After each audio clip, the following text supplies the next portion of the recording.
Hello and welcome to our final match of the Sunday Community Skirmish number 38. I'm Urs, and today we have the Ryders versus the Mad Hatters for our finals.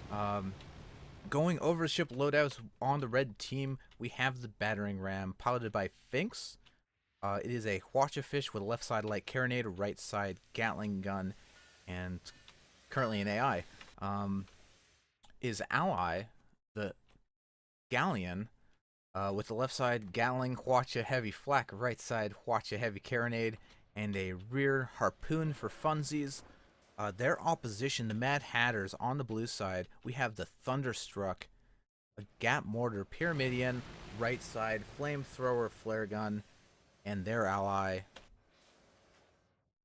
the Carrot Face Roll, with the Light Carronade Artemis front, right side Flamethrower Flare Gun. So the Mad Hatters opting to go with their more aggressive team composition from the previous game against Hydra. It looks like Battering Ram's waiting for one of their players to load in. But this will be an interesting match. Hwacha can be very effective against Pyramidians, particularly Gap Mortar. Just because Pyramidian's kind of a larger surface, it's a little more fragile than some of the other ships. And it's easy to get nice solid hits on a Pyramidian with a Hwacha. But the Thunderstruck does have that light carronade. They might be able to take one of these ships out of the equation if they get a balloon lock, so that's something that the red team has to be careful for. As well as the Artemis, in fact. Base roll having that Artemis as well. Artemis very potent against these two red ships, which both rely on heavy weapons to do the majority of their damage. So if they get some good Artemis shots, that's another way they can disable. And you know, if they're real tricky about it, they could potentially take two of these ships out of the match by locking down one balloon and locking down the guns of the other. That would be interesting if we see that, but, you know, it depends on how they want to approach the engagement.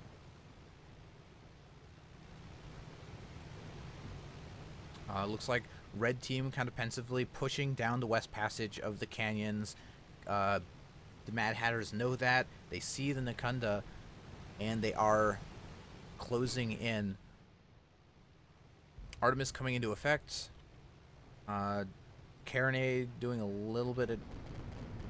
Carronade not actually managing to take down the Galleon's balloon, although the Ram will finish it off.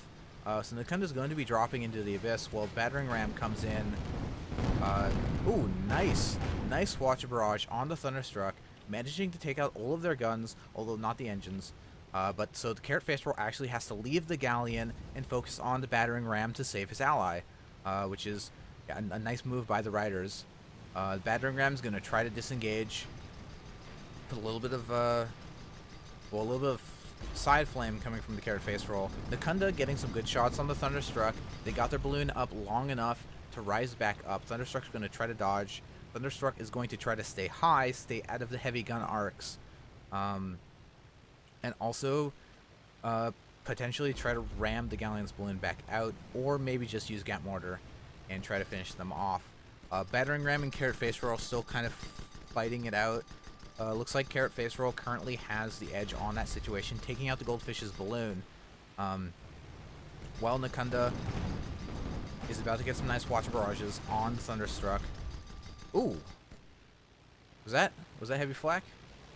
I think that was heavy flak, my friends. Heavy flak. Carrot Face Roll and Battering Ram still duking it out. You know, this light carronade has brought the engagement to the floor of the map, and Battering Ram's in a real bad spot now. They've actually lost their one of their turning engines, and they're just going to get rammed to death. So we actually have an even game between these two teams. I wonder... I feel like Carrot Face Roll probably should not engage, because they're currently on red side of the map, which means the other red ship's going to respawn very quickly, and Face Roll is going to be all alone. So I'm not sure why they're pursuing. This seems extremely aggressive. Uh, Battering ram actually spawning pretty low. But then again, Face Roll is going to have a lot of difficulty being a primarily a disable build. They're not going to be able to get any quick kills, so I'm not sure what they plan to accomplish by themselves in red spawn. It seems like a questionable decision. Like, as the Watcha comes into effect in Face Roll, I mean, I don't know. Thunderstruck's going to be charging in. Hopefully they get in before the Face Roll dies. So Mad Hatters don't end up in a meat grinding situation, which would be extremely bad. And it looks like that might be the situation that they're going to be in. Thunderstruck needs to get this kill immediately. Mortar's a little late. And they're barely unable to get the kill, which...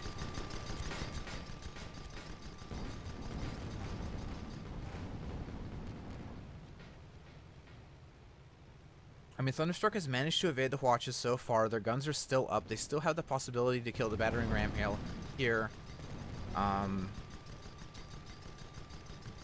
But their window to finish them off is quickly closing, because as soon as the Galleon gets one, or the Goldfish gets one solid Hwacha barrage, like, that's kind of it. They don't have any components. They don't have any guns.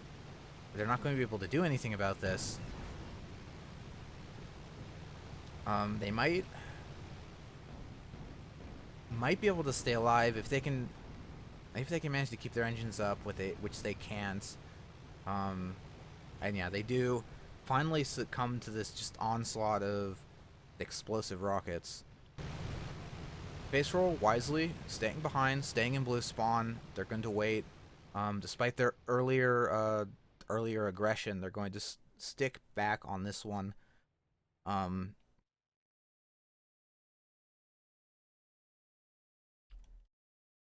Although they are poking forward a little bit, maybe just trying to get a nice view, maybe into center map. So they know if the Ryders are moving forward or if they're going to stay in their spawn.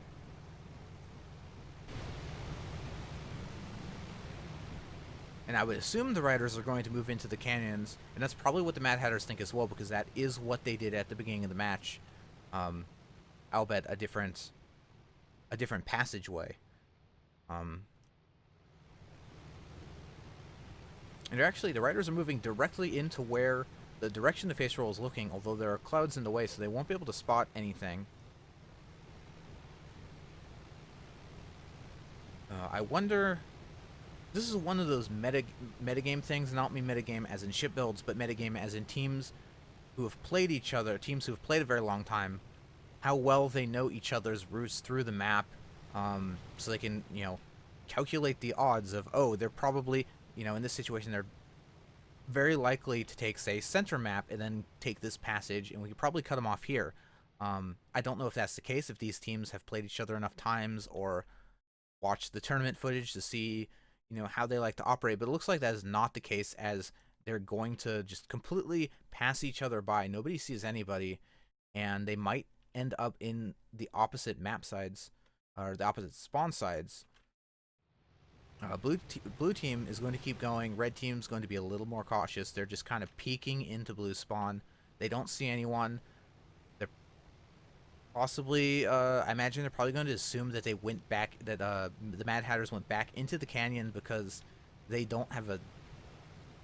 If the blue team had, say, a sniping build, you might move forward and continue to investigate their spawn to see if they took a real an angle or a position that's very far back. But since they are brawling, it's highly likely that they also charged into the canyons and they just missed each other. So you see the Ryders now backing up. They're going to be going back into their own spawn. The Galleon taking a little bit of a bump, but actually they might engage here, or they might just miss again. They're very close, just on opposite sides of this rock formation. Oh, one of the ships is spotted. The Galleon is spotted, so they know the Ryders are there. Unless they choose to actively disengage, we should see a fight here in just a few moments. Face Roll is going to be coming in first, trying to get that Carronade disable.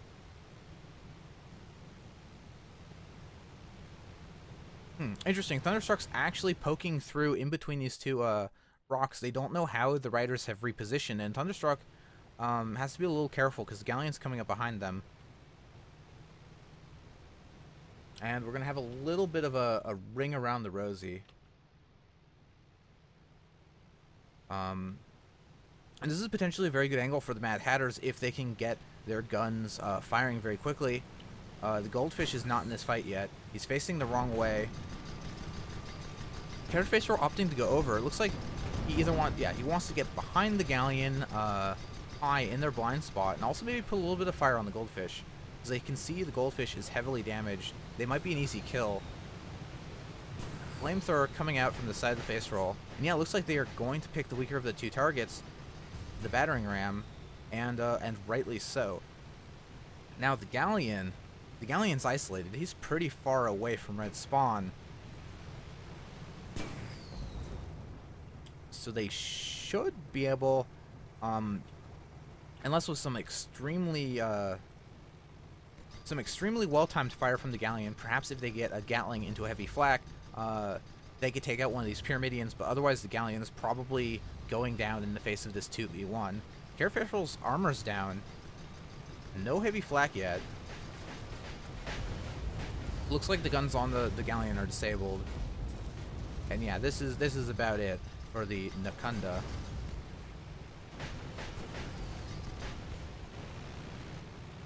And just like that, we actually have an even game. Looks like there are also 5 minutes remaining until overtime begins, so that is certainly a factor. As we saw in that the last match between the Mad Hatters and Hydra. It looks like blue team is going to be peeking forward a little bit. They want to see where the Ryders are in their spawn zone. Yet to be seen if they're going to charge in, or if once they get spots, they might back out and try to pick a different angle. Because surely the Ryders will see them coming from this direction. Alright, looks like they are going to be using the cloud cover to try to get in close.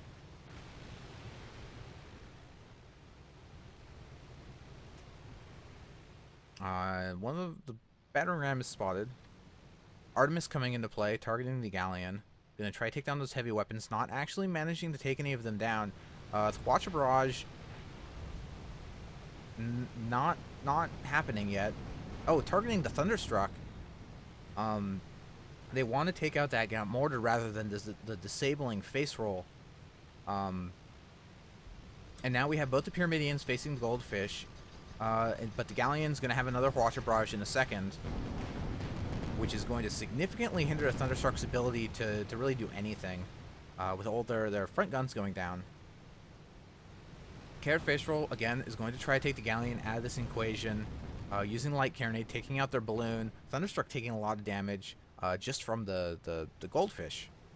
Or the Goldfish's Watcher in combination with the Gatling from the Galleon, which has been very effective this game. I know they've sort of split off. The battering ram trying to use its close range mobility to get behind the Thunderstruck, keep the Thunderstruck's engines down, but Face Roll's leaving the Galleon. Galleon is now kind of rolling around at the bottom of the map, so the Face Roll's going to take this opportunity to help their ally, the Thunderstruck, which has gotten very low at permahull while they were kind of messing around with the Galleon. Oh, Thunderstruck taking Watcher barrages from both sides, just obliterating the whole armor. And now Face Roll.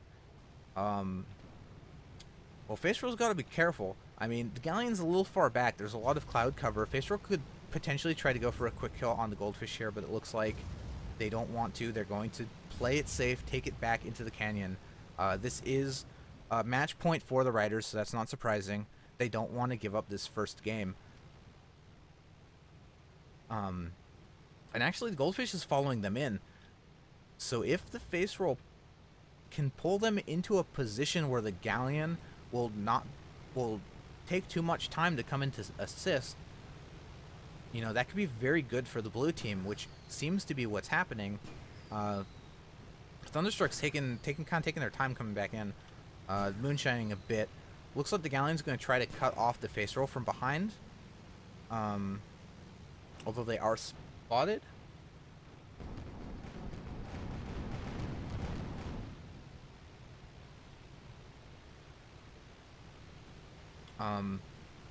And face roll now going in for a little bit of a bump on the battering ram. Thunderstruck coming in.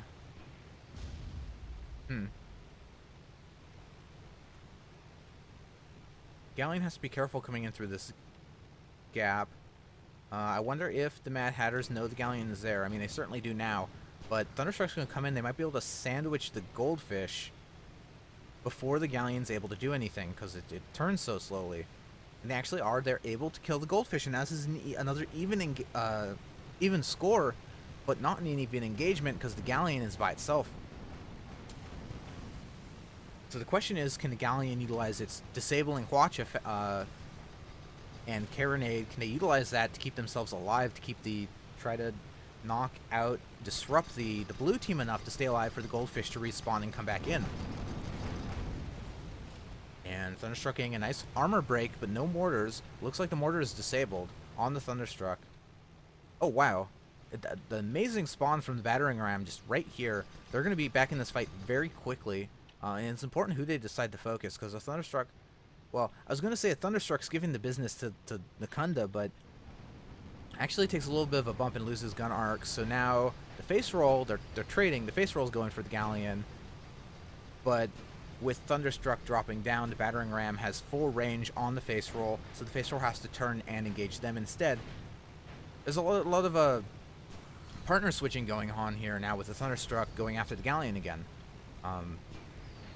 This is very advanced play from the Mad Hatters, just kind of trading off their targets repeatedly. Very impressive. And Nakunda's whole armor goes down again. Doing a good job tanking.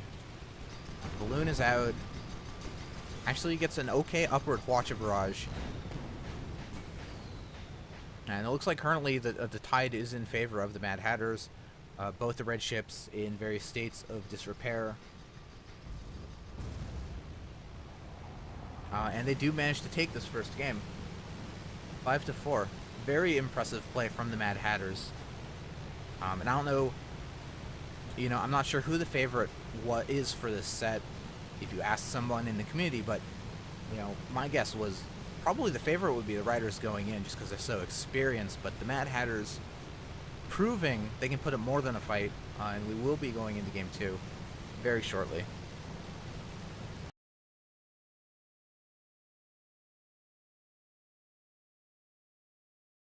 We are going into the second game of the Sunday Community Skirmish number 38 finals between the Ryders and the Mad Hatters. We are going in with the Mad Hatters up a game. This is Periton Rumble. And let's take a look at the ship loadouts. On the red team, the Ryders, we have the battering ram, piloted by Finks, is a Hwacha Goldfish with left side light carronade, right side whirlwind Gatling gun. His ally, the Ulfbert, with the front gap mortar and the left side light carronade flare gun. And look at those buffed engines. That is what I like to see. Blue team, the Mad Hatters, we have Thunderstruck with the front gap mortar, Pyramidian, left side light carronade flare gun, piloted by the Rhythm Rogue and his ally, the Needle, with the ultra armor shredding whirlwind Gatling gun, light carronade front, right side Banshee flare gun, and more beautiful buffed engines.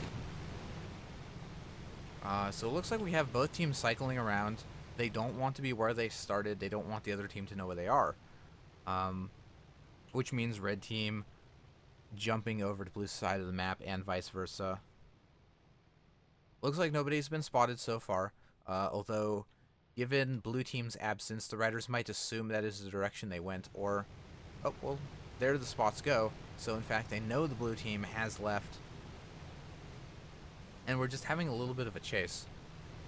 Thunderstruck's turning around. Looks like this is where they want to make their stand. Although Thunderstruck also taking a little bit of a bump off the terrain during his turn. which is unfortunate. Thunderstruck taking a little bit of a Watcher barrage. Needles, Gatling coming into effect. I cannot see anything because of this cloud cover, but Thunderstruck taking an enormous amount of damage from the Ulfbert's mortar. And he's just in a bad place. He can't turn around. He's kind of stuck between these buildings. And goes down. Now the Needle needs to manage to get a kill. And the Needle does not have any more to assist him, being the Gatling Light Carronade. Ooh. Well. Unfortunate for him, I suppose. But the Needle... So, the Gatling Carronade build is pretty heavily a ramming build. You really need to have the element of surprise on your side. You need to get them at an angle they don't expect, because if you're just charging straight into their gun lines, you don't have any explosive damage. You can't really kill them until you hit them. So they're going to take you out much more quickly before you can actually get that necessary impact. So it's kind of a dangerous build, I suppose, especially in a straight-up engagement. But then again, this is Periton Rumble. There's a lot of terrain. There's a lot of cloud cover. There are a lot of opportunities for the Needle to secure that solid hit after the armor break and get that kill, or potentially ram one of these red ships against a building and just kind of, wiggle a bit and mash them to death. Red team's going to be repositioning again. Don't want to be where at their last known location, so the blue team can find them, which is immediately where the blue team is going. And Ryders are not going to be there.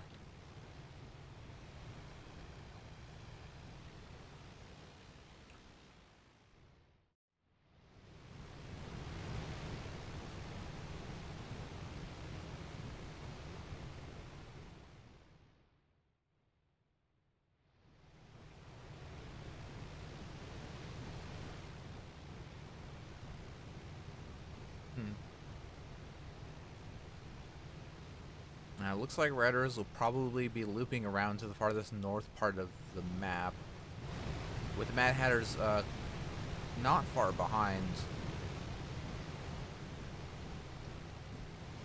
Contrary to our previous match, this is when you have Gap Mortar Pyramidians, when you have Pyramidians on all sides, and particularly Gap Mortar Pyramidians, a lot of this really comes down to positioning. Because Gap Mortar is so efficient at killing that even just a second, being able to get your gun arcs a second or two before your target means that you come out ahead. So these teams are being, very careful to make sure they get the correct angle. And they're going to be engaging. Again, we have another kind of straight up engagement where both sides know where each other are. It's going to be difficult for the Needle to really get a good kill. Although they do manage to take down the Battering Ram's whole armor, and if the Thunderstruck... Battering Ram with some good evasion going underneath the Thunderstruck, but that does mean the Ulfbert is left with both the Mad Hatter's ships.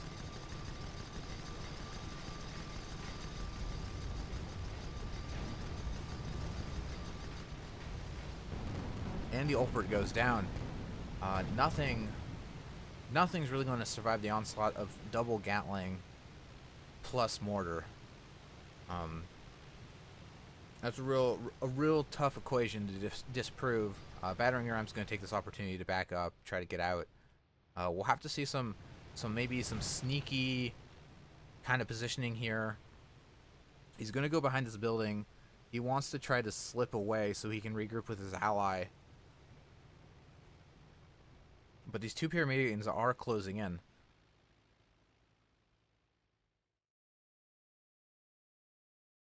Galleon respawns very far away. And Battering Ram hasn't moved. Oh, I see. He's going to wait for the pyramid. I think... Oh, I'm not sure. Maybe he's waiting for the Pyramidians to get close. Because if he charged to where the Ulfbert is, and they were still in the center map, it would be more quickly. They could just change their trajectory and go to where the Galleon is. But now that they sort of made it to where the Goldfish is, and he's no longer there, they have I don't know. It gives the Goldfish more time to regroup, perhaps.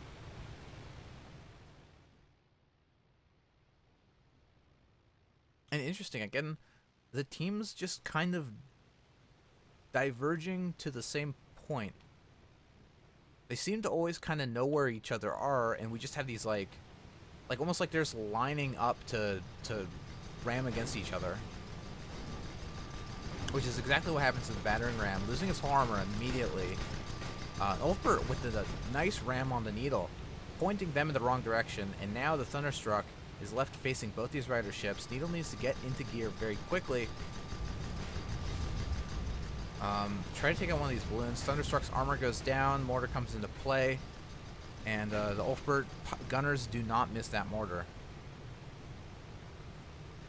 Needle now in a bad situation.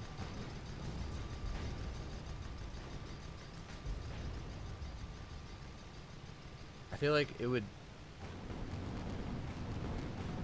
need to be something truly impressive for him to escape from this situation, as the Ulfbert now drops down.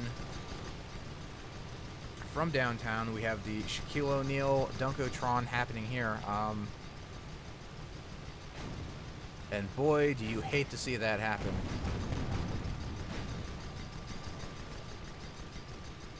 Blue ship still hasn't respawned, so perhaps the Mad Hatters are not sure where, what position they want to take up for the following engagement.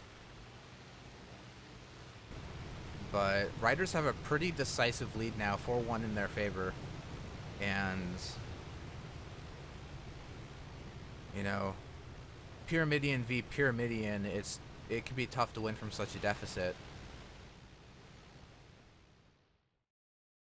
But it looks like they're going to take a far spawn at the north side of the map, so they have some time to think. They have some time to come up with some sort of strategy, because, you know, they keep going into these just real straightforward engagements and not coming out on top.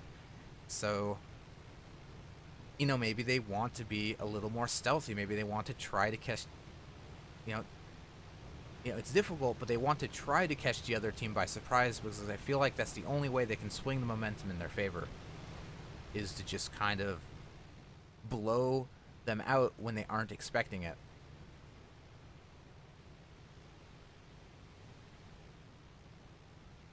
Again, look, somehow they always know where each other are, and they always almost magnetically are just pulled to the same point. And just this keeps going in favor of the Ryders, but maybe, I mean, battering ram's a little far ahead. No, battering ram Hydra's up.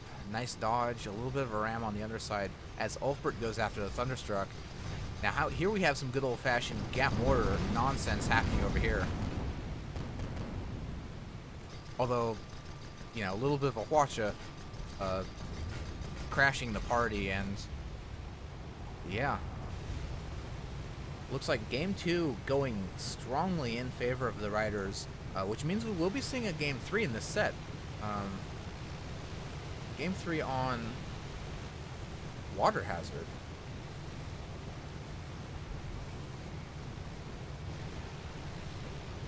So stick around to see the conclusion of this best-of-3 finals for the Sunday Community Skirmish number 38.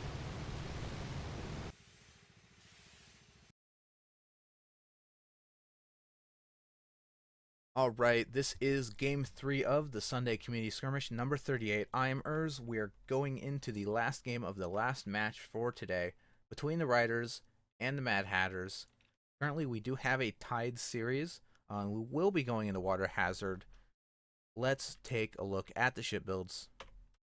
For the Ryders, we have the Battering Ram, piloted by Finks with the front Hwacha Goldfish, left side Light Carronade, right side Whirlwind Gatling Gun. His ally, Mysterious Medic, piloting the Ulfbert, a Hades Light Flak Pyramidion. Left side Banshee, Rocket Carousel, and Flare Gun. On the opposing team, the Mad Hatters, we have Thunderstruck, piloted by Rhythm Rogue. We have a Gap Mortar, very standard, very powerful, left side Light Carronade, and a Flare Gun. His ally, the Carrot. Carrot's bringing back the Light Carronade Artemis front, left side Flamer, Flare Gun, piloted by Princess Tutu.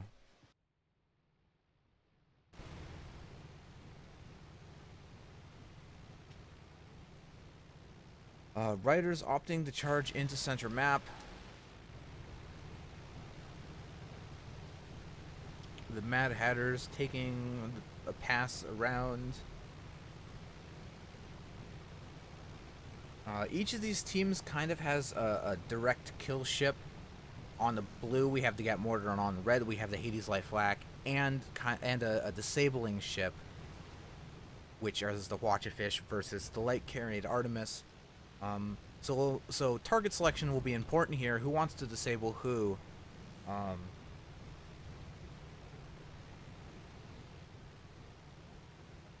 And it looks like currently Ulfbert is targeting the Thunderstruck. We got some preliminary Hades shots coming into the Blue Pyramidian, and the disable ships are going to be left to their own devices. Although Battering Ram opting to launch its Watcher Barrage, try to land a hit on the Thunderstruck, leaving Carrot to take out their balloon. Currently Thunderstruck is, well, I was going to say Thunderstruck getting the bad end of this engagement, but they are managing to stick with the Hades Pyramidian, and just a clean Gat Mortar kill from the blue ship. And now Battering Ram's kind of left on their own. Like, that's one of the issues with a lot of these disabling builds, like a Watchafish, is they have a lot of difficulty dealing with two targets by themselves. Because they can disable one, but that means the other is just going to come up behind you, and like, you see what the Battering Ram's doing. The only thing they can really do at this point is run away. So they're going to try to use this terrain, this windmill, to their advantage, try to scoop around it. Although unfortunately they are running in the opposite direction of where their allies spawned. But they should be able to get away.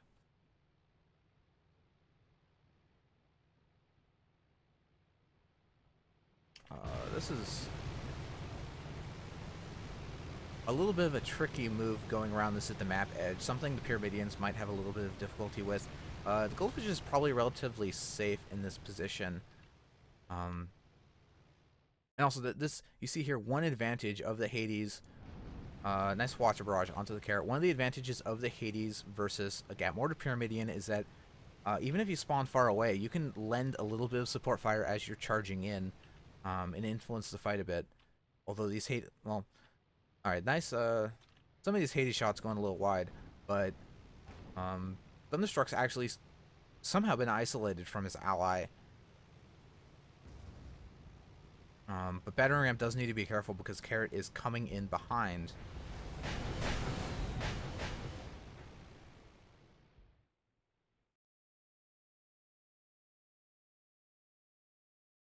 And particularly Hades in particular can be very difficult to hit when there's a lot of vertical movement in play. It affects the shots a lot, especially if your pilot doesn't necessarily call out the movement change when they implement it.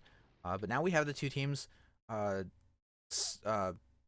split off into separate engagements again. The Disablers are going after each other, while the Ulfbert and the Thunderstruck are left to their own destructive devices. And this time the Thunderstruck's getting the worst deal. And you see the Hades Light Flak kind of going in. Ulfbert managing to maintain that mid-range engagement so the Gat Mortar can't fully come into play. And now we have the opposite situation that we had last time, where the Carrot's left on their own. And unfortunately, Pyramidian not as good at sneaking away as the Goldfish, although they might be able to get a nice ram kill on the Battering Ram here, and they do.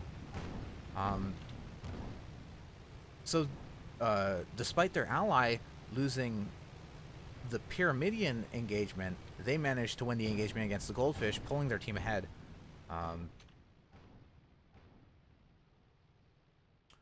And although this is a little bit trickier because they are on Red's side of the map, so the Goldfish will be respawning in pretty quickly somewhere nearby, and it will take a bit of moment. You see, again, as I was mentioning a minute or two ago, when the Hades is charging in, they can lend support fire, but you see the Thunderstruck's not going to be able to do anything until they get much closer than this. Although it seems like even that they might have enough time to do so, because the Goldfish is a little ways off. Oh. And this is the kind of club sandwich you don't want to have on your plate. Battering Ram with a nice, well, I was going to say a nice watch barrage, but although it didn't actually take anything out.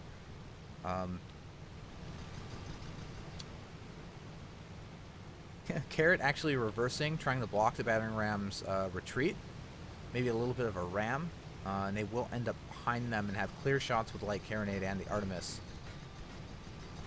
And when you show your ass to an Artemis, ship with an Artemis on it, that means your engines are going out, and that's going to make it very difficult for you to retreat, for you to get away. Blue ships actually bumping each other a little bit. Although it does look like the battering ram might be able to get away. And Ulfbert coming in, the Hades will be coming into effect very quickly.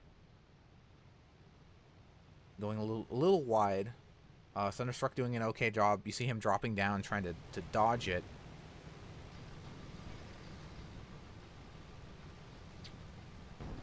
And again, this is this exact same...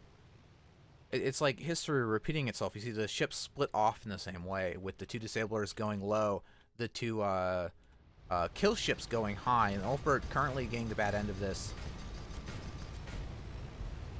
Because they were pretty close when they took that vertical ascent, meaning the Gatmord is going to be at an advantage because of the arming time of the Hades. Makes it not that effective at close range, even if you have greased. Certainly not as effective as the Gatling.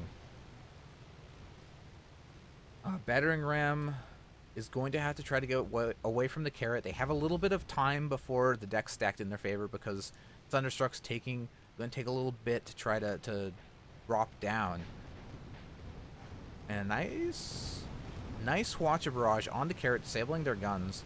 Although the battering ram's balloons out, and the time is quickly running out because the Thunderstruck is here, and here comes the Gap Mortar, and it looks like that's going to be it. The Mad Hatters, managed to take this set against the Ryders 2-1. Very strong play, very impressive games,